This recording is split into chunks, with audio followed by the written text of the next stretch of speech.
Nakakita na ba kayo ng papel na ginawang plato at saka robot nga murag na pasmo?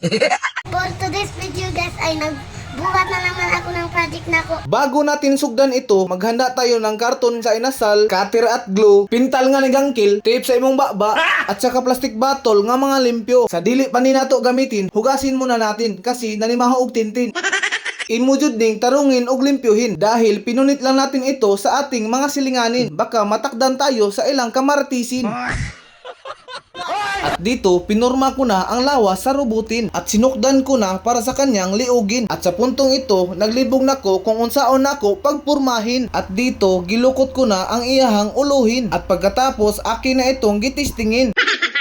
Unya akong asawa, busy kaayo sa paghimo niya og plato nga papilin. At dito, linagyan ko ng papilitin para ilagay ko na itong liugin. At ito na yung porma sa aking gawain. Ako na lang gi-fast forward kay para dili ninyo masundugin. Naghintay ka ba?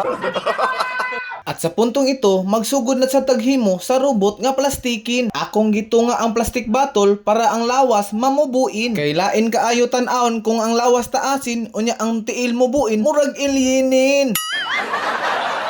At sa puntong ito, lagyan na natin ito ng papilitin para silang dalawa ating pagtaputin. At sa puntong ito, nagduka ang aking silpunin kaya ito naugbukin. Itong gigunitan ko, gawin natin itong uluhin. At pagkatapos, linagyan ko ng papilitin para pagtaputin. Para ligon og dili jud matangtang, imo nang iduo. At sa puntong ito, lagyan na naman natin ito ng kamutin para kung mga tol iyang lawas na asyay para kalutin.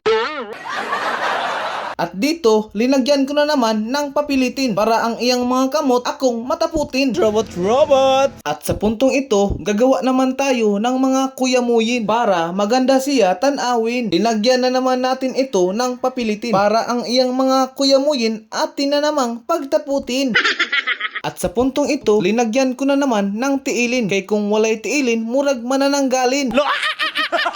At sa puntong ito, gidaghan ako butang ang papilitin para hindi siya madali matanggalin. Dito, nindot na kaayog purma. Pwede na ning iapil sa basura. At dito, linagyan ko na lang rin ng lapalapa para musamot o gabati iyang purma. Alright. Thank you pa.